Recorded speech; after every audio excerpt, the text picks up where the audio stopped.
Hello friends, Indian recipe ఇన్ఫోకి స్వాగతం. ఈరోజు మనం బెల్లం ఆవిరి కుడుము మరియు నార్మల్ ఆవిరి కుడుము ఎలా తయారు చేయాలో చూద్దాం.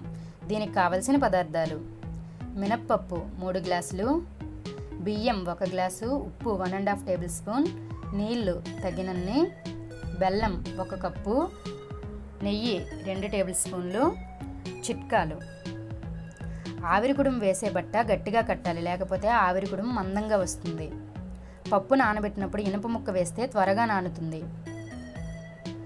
ఆవిరి కుడుమును మీడియం ఫ్లేమ్ మీద ఉడికించుకోవాలి, లేకపోతే బెల్లం కుడుములోకి నీరు చేరుతుంది. మినప్పప్పు రుబ్బురోలు లేదా రాయి గ్రైండర్లో రుబ్బుకుంటే కుడుము మృదువుగా వస్తుంది. గ్రైండర్లో రుబ్బినప్పుడు నీళ్లు బదులు కొద్దిగా ఉప్పు వేసుకుంటే మంచిగా నలుగుతుంది. ఫ్రెండ్స్, ఇంతవరకు మా ఛానల్ని సబ్స్క్రైబ్ చేయకపోతే సబ్స్క్రైబ్ చేసుకోండి. మరిన్ని అప్డేట్స్ కోసం బెల్ ఐకాన్ని క్లిక్ చేయండి. తయారీ విధానం: ముందుగా ఒక 3 గ్లాసుల మినప్పప్పుని ఒక గిన్నెలోని వేసుకోవాలి. చూడండి, మనం ఇప్పుడు 2 రకాల ఆవిరి కుడుములు చేస్తున్నాం కాబట్టి రెండింటికి సరిపడినట్లుగా మనం పప్పును వేసుకోవాలి. ఇప్పుడు ఇవి నానబెట్టడానికి తగినన్ని వాటర్ని యాడ్ చేసుకోవాలి. చూడండి, ఈ విధంగా నీళ్ళు యాడ్ చేసుకున్నాక దీన్ని మూత పెట్టుకోవాలి.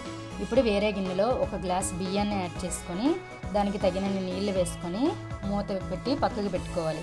దీన్ని ఒక నైట్ లేదా 6-7 గంటలు నానబెట్టుకోవాలి. చూడండి, నానిన తర్వాత ఈ విధంగా మనం పొట్టుని తీసుకోవాలి.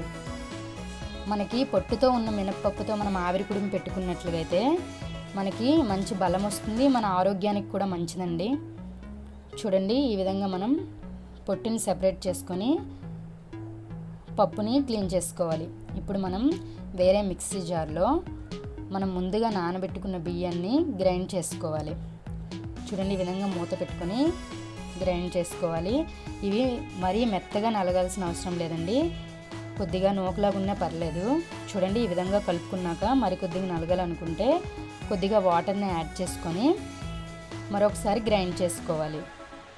చూడండి, ఈ విధంగా కొద్దిగా వాటర్ని యాడ్ చేసుకొని మరొకసారి గ్రైండ్ చేసుకోవాలి. చూడండి, ఈ విధంగా నలిగింది కదా, దీన్ని మనం ఇలా నలిగాక ఒక పక్కకు పెట్టుకోవాలి. చూడండి, ఇప్పుడు మనం గ్రైండర్లో మనం ముందుగా క్లీన్ చేసి పెట్టుకున్న పప్పుని కొద్దిగా వేసుకోవాలి. ఒకటేసారి ఎక్కువ వేసినట్లయితే తిరగదు కాబట్టి కొద్దిగా యాడ్ చేసుకోవాలి. ఇప్పుడు మొత్తం పప్పు వేసిన తర్వాత మనకి తగినంత ఉప్పుని ఇందులోనే యాడ్ చేసుకోవాలి. నేను ఇందులో సెపరేట్గా వాటర్ని యాడ్ చేయట్లేదండి. వాటర్ యాడ్ చేసినట్లయితే పలుచగా అయిపోద్ది. మనం ముందే ఉప్పు యాడ్ చేసుకున్నట్లయితే మనకు కరెక్ట్గా వస్తుంది. చూడండి, ఈ చిక్కదనం ఉండాలి, కొద్దిగా గట్టిగా ఉండాలి కుడుముకి. చూడండి, ఈ విధంగా నలిగిన తర్వాత మనం ఒక గిన్నెలోనికి తీసుకోవాలి. మనం ఇప్పుడు 2 రకాల ఆవిరి కుడుములు పెడుతున్నాం కాబట్టి 2 సెపరేట్ బౌల్లో ఈ రుబ్బును మనం తీసుకోవాలి. చూడండి, ఈ విధంగా మనము గట్టిగా ఉన్నట్లుగా చూసుకోవాలి.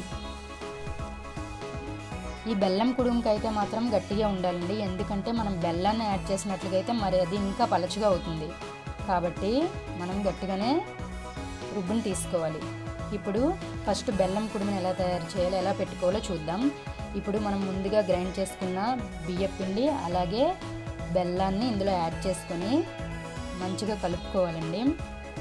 ఈ బెల్లాన్ని వీలైనంతగా చిన్నగా కట్ చేసుకొని ఇందులో మంచిగా కలుపుకోవాలి. ఎందుకంటే బెల్లం ముక్కలు ఉన్నట్లయితే మనకి ఆవిరి కుడుములు హోల్స్లా పడతాయండి. అందుకనే వీలైనంత మట్టుగా చిన్నగానే మనం తురుముకొని ఈ విధంగా మంచిగా ఈ పిండిలో కలిసేలా మంచిగా కలుపుకోవాలి.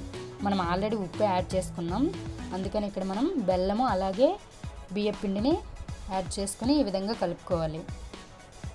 చూడండి, మనకి ఇంకా పలచగా అయింది కదా బెల్లం యాడ్ చేసిన తర్వాత, అందుకే మీరు వీలైనంత గట్టిగా రుబ్బుని ఉంచుకోవాలి. చూడండి, ఈ విధంగా మంచిగా కలుపుకోవాలి. ఫ్రెండ్స్, మీకేమైనా సలహాలు సందేహాలు ఉంటే మాకు కామెంట్ రూపంలో తెలియచేయండి. చూడండి, ఈ విధంగా మనము ఇటువంటి ఒక గిన్నెని తీసుకొని ఇందులో మనం ముందుగా 2 టేబుల్ స్పూన్ల నెయ్యి వేసుకొని మంచిగా మొత్తం స్ప్రెడ్ చేసుకోవాలి. ఆ తర్వాత మనం ముందుగా కలిపి పెట్టుకున్న ఈ రుబ్బు ఉంది కదా, ఈ రుబ్బుని ఇందులో మనం వేసుకోవాలి. చూడండి, మనకి ఎంతవరకు సరిపోద్దంటే అంతవరకే వేసుకోవాలి. చూడండి, ఈ విధంగా మొత్తం సమానంగా సర్దాలి. మనకి కొద్ది గ్యాప్ ఉండాలండి, మరీ పైకి పెట్టేస్తే ఉబ్బుతుంది, లేదా కొద్దిగా వాటర్ పొంగినా సరే వెంటనే ఇందులోకి వచ్చేస్తుంది. కాబట్టి కొద్ది గ్యాప్ ఉన్నట్లుగానే మనం దాంట్లో వేసుకోవాలి. ఇప్పుడు ఒక గిన్నె, స్టవ్ మీద ఒక గిన్నె పెట్టుకొని లేదా బయటనే ఒక గిన్నె పెట్టుకొని అందులో మనం చూడండి ఈ విధంగా స్టాండ్ ఉంటుంది కదా, లేకుంటే మీకు నచ్చింది ఏదైనా ఈ విధంగా పెట్టుకొని ఆ స్టాండ్కి సగం వచ్చేటట్లుగా వాటర్ని యాడ్ చేసుకోవాలి. మనం నిండుగా వచ్చినట్లుగా యాడ్ చేస్తే అది మరిగేటప్పుడు ఈ స్వీట్ ఆవిరి కుడుములోకి వచ్చేస్తుంది. కాబట్టి హాఫ్ వచ్చేంత వరకు మనం వాటర్ని యాడ్ చేసుకొని దానిలో ఇప్పుడు స్వీట్ ఆవిరి కుడుము చేసుకున్న దాన్ని పెట్టి దాని మీద మూత పెట్టుకోవాలి. ఇప్పుడు మనం నార్మల్ ఆవిరి కుడుము, చప్పటి ఆవిరి కుడుము ఎలా తయారు చేయాలో చూద్దాం. ఇప్పుడు దీనికి మనం బియ్యం పిండిని యాడ్ చేసాం కదా, ఆల్రెడీ మనం ఉప్పు యాడ్ చేసుకున్నాము. ఇప్పుడు ఓన్లీ బియ్యం పిండిని మాత్రం ఇందులో యాడ్ చేస్తున్నాము. ఈ బియ్యం పిండి రుబ్బులో కలిసేలా మంచిగా కలుపుకోవాలి. చూడండి మనకి బియ్యం పిండి ఇందులో కొద్దిగా ఎక్కువైనా పర్లేదు, కానీ స్వీట్ ఆవిరి కుడుములో మాత్రం కొద్దిగా తగ్గించుకోండి బియ్యం పిండి. చూడండి ఈ విధంగా వేసుకున్న తర్వాత మంచిగా కలుపుకోవాలి. ఇప్పుడు మనం ఒక గుడ్డను తీసుకోవాలి. చూడండి ఈ మనము ఏ గిన్నె అయితే పెట్టుకున్నామో ఆ గిన్నెకి సరిపడా గుడ్డను తీసుకొని దాన్ని ముందుగా తడుపుకోవాలి.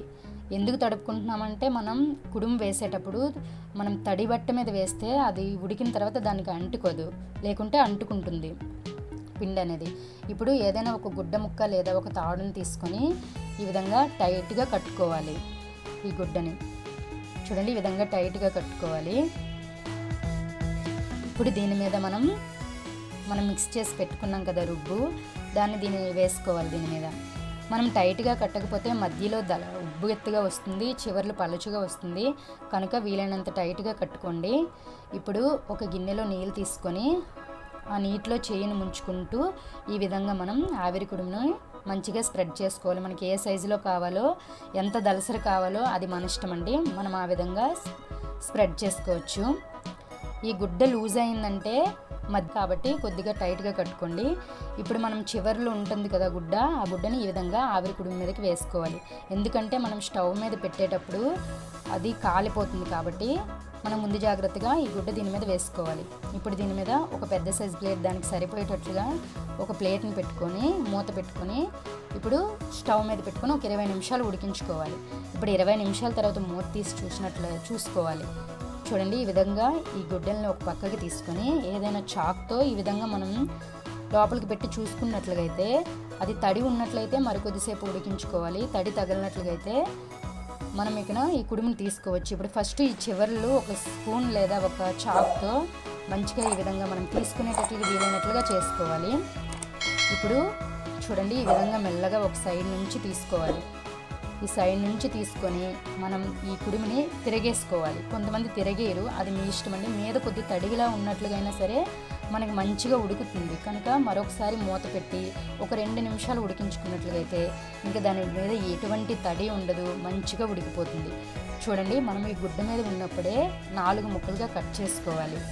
ఎందుకంటే మనం డైరెక్ట్గా దాంతో తీయలేకపోతే అది ముక్కలు అయిపోతుంది. కాబట్టి ఒక 4 ముక్కలు మనకి ఎన్ని పీసెస్ కావాలంటే అన్ని పీసెస్ కట్ చేసుకొని మనం వేరే ప్లేట్లోకి తీసుకోవాలి. చూడండి ఈ విధంగా వేరే ప్లేట్లోకి తీసుకోవాలి. ఇప్పుడు మనం కింద ఉన్న స్వీట్ కుడుముని కూడా చూద్దాం. ఇప్పుడు ఈ విధంగా తాడు విప్పి ఈ గుడ్డను తీసుకొని స్వీట్ కుడుము మీద ఉన్న మూతను తీసి అది ఉడికిందో లేదో చూసుకోవాలి. మనకి ఫస్ట్ టైం ఉడకకపోతే మనం రెండోసారి కుడుము పెట్టినప్పుడు రెండోసారి అయినంత వరకు ఉడికించుకోవాలి. ఇది తొందరగా ఉడకకపోవచ్చు, కాబట్టి రెండోసారి అయినంత వరకు ఉడికించి అప్పుడు దీన్ని మనం ఒక వేరే ప్లేట్లోనికి ఇట్లా చూడండి ఇట్లా తిరగల్ల వేసామంటే మనకి మంచిగా అసలు క్రింద కూడా అంటుకోకుండా మంచిగా వచ్చేస్తుంది. చూడండి ఫ్రెండ్స్, మనకి ఎంత రుచికరమైన స్వీట్ కుడుము కూడా రెడీ అయిపోయింది. Thank you for watching my video.